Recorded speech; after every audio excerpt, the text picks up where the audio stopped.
Crónicas de lo inexplicable, hoy presentamos El bebé de la barranca, la leyenda maldita de Ozumba, 1912, historia real de terror. Parte 1, Camino a la fiesta.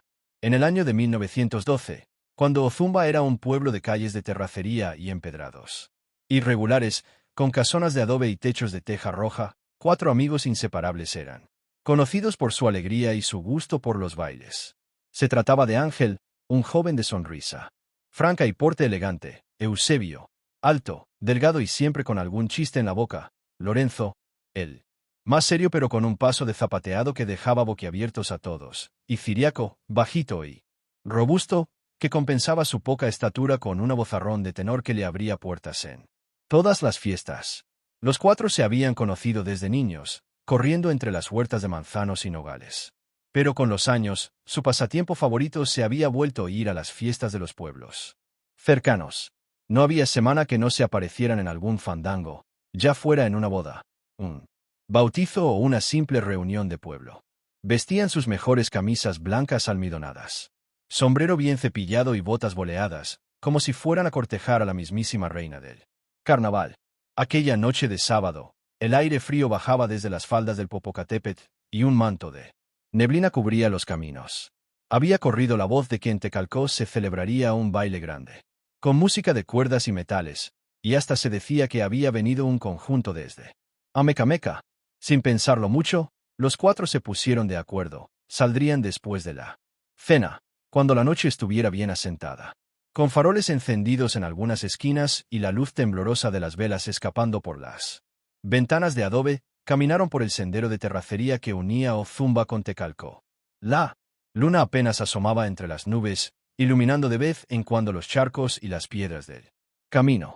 A un lado se escuchaba el murmullo de un arroyo y, a lo lejos, el canto de algún tecolote. No había más ruido que el eco de sus pasos y las risas que iban soltando mientras comentaban las muchachas que esperaban ver en la fiesta. Cuando llegaron a la plaza del pueblo, el sonido de la música los envolvió como una corriente cálida. Violines, guitarras y el repique del tambor retumbaban en el aire fresco. Bajo un toldo improvisado con manta, hombres y mujeres bailaban el son y el jarabe, sus siluetas recortadas contra la luz amarillenta de los faroles de petróleo. «Miren nada más cuánta flor bonita», exclamó Eusebio, acomodándose el sombrero. Ángel ya había divisado a una joven de trenzas largas y listón rojo que bailaba con una gracia que lo dejó clavado en el sitio. Lorenzo, como siempre, fue directo a buscar pareja, y Ciriaco no tardó en hacerse de un círculo de muchachas con sus bromas y su vozarrón entonando pedacitos de canciones. El baile se prolongó entre risas, zapateados y el olor a pulque que corría de jarro en jarro. Afuera, la noche seguía avanzando, y aunque Tecalcó estaba en plena fiesta, las calles solitarias se perdían en la penumbra. Los amigos no lo sabían, pero aquella sería la última vez que reirían. Despreocupados, pues antes de que amaneciera, algo que ninguno podría explicar cambiaría para siempre la forma en que miraban las noches del pueblo. Parte 2. El llanto en la barranca. Después de la fiesta, con la música y las risas todavía resonando en sus oídos, los 4 amigos emprendieron el regreso a Ozumba. La noche estaba cerrada, casi sin luna, y los caminos de terracería parecían absorber cualquier sonido. Apenas se escuchaban sus propios pasos y, de vez en cuando, el crujido de alguna rama quebrándose bajo el peso de sus botas.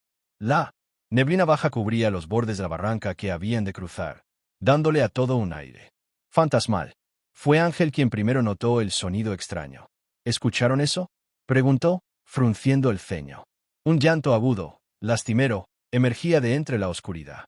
Era débil, pero inconfundible, el de un bebé. Eusebio y Ciriaco se detuvieron, conmovidos y sorprendidos. «Pobrecito», susurró Ciriaco. «¿Cómo es posible que alguien haya dejado un recién nacido aquí?» Lorenzo, en cambio, se encogió de hombros y miró alrededor con suspicacia. Ángel, su amigo más prudente, no pudo evitar sentirse inquieto.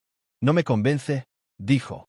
«No es normal que un bebé esté solo en la barranca a estas horas». «Puede ser que alguien lo haya abandonado», respondió Eusebio, ya bajando un pie hacia la pendiente.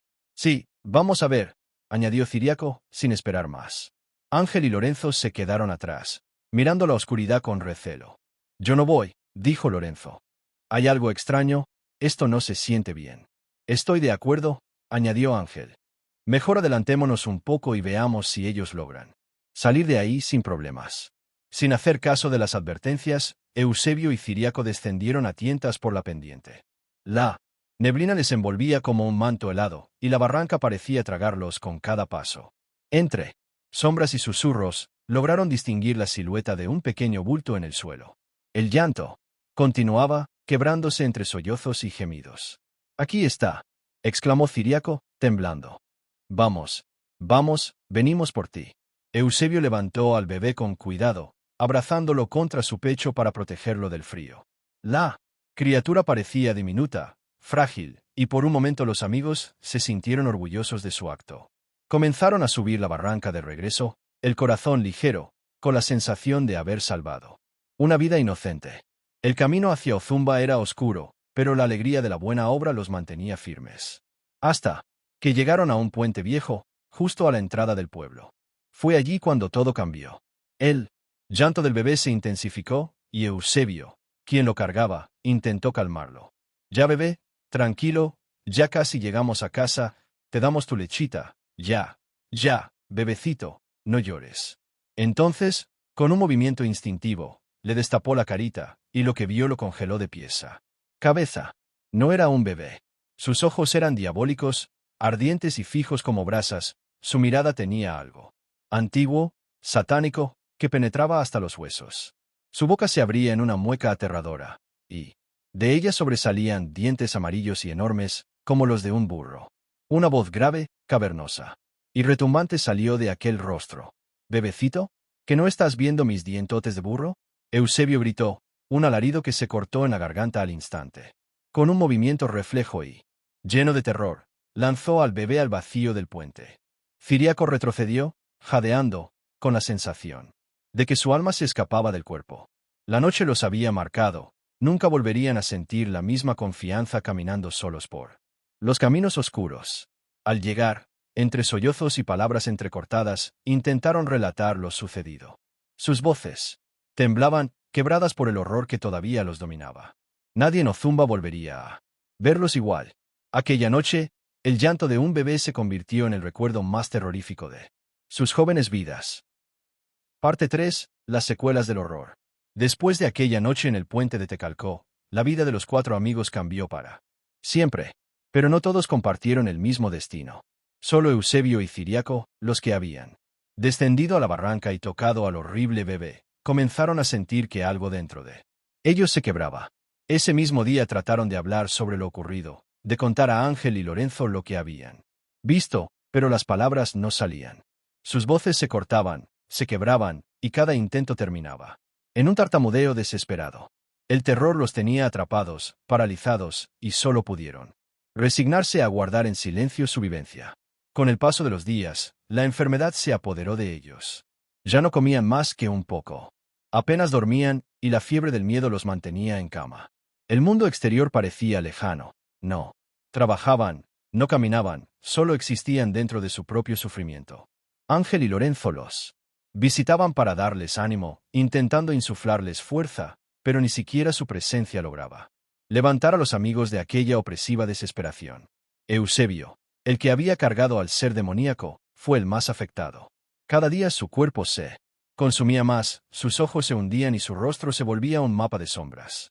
No dormía, no comía, y al poco tiempo, su pecho débil no soportó más. Murió en la soledad de su habitación, dejando atrás solo el eco del horror que lo había marcado. Ciriaco, aunque también enfermo, parecía haber escapado de lo peor por no haber sostenido al monstruo entre sus brazos. Su recuperación fue lenta y dolorosa, los días eran largos y la noche se llenaba de insomnio. Poco a poco, volvió a comer, a dormir y finalmente a caminar sin la constante opresión del miedo. Pero el recuerdo lo marcó para siempre. Una vez recuperado, y con su voz restablecida, decidió contar todo: el llanto, la barranca, el rostro horrendo del bebé, los dientes, la voz cavernosa y la sensación de que el terror lo había tocado directamente. Al narrarlo, volvió a sentir un frío espeluznante recorriendo su cuerpo y un pánico que, aunque más tenue que aquella noche, lo hizo estremecerse hasta los huesos. Ángel y Lorenzo, por su parte, se sintieron aliviados. No habían participado directamente en aquella experiencia demoníaca. Sus caminos de regreso rápidos y prudentes los habían salvado de la maldición de la barranca y del horror del puente. Pero el recuerdo de sus amigos enfermos y de la noche fatídica permaneció grabado en sus memorias, como una sombra imposible de borrar. Y así quedó la historia, marcada por la muerte, la enfermedad y el terror absoluto, recordando que hay noches y caminos que es mejor no recorrer, y que algunos horrores no se pueden olvidar. ¿Te atreverías tú a caminar solo por una barranca a la medianoche, si escucharas un llanto que no debería existir? No olvides suscribirte y activar la campanita para no perderte nuestras nuevas y escalofriantes narraciones, todos los martes y viernes a partir de las 8 de la tarde.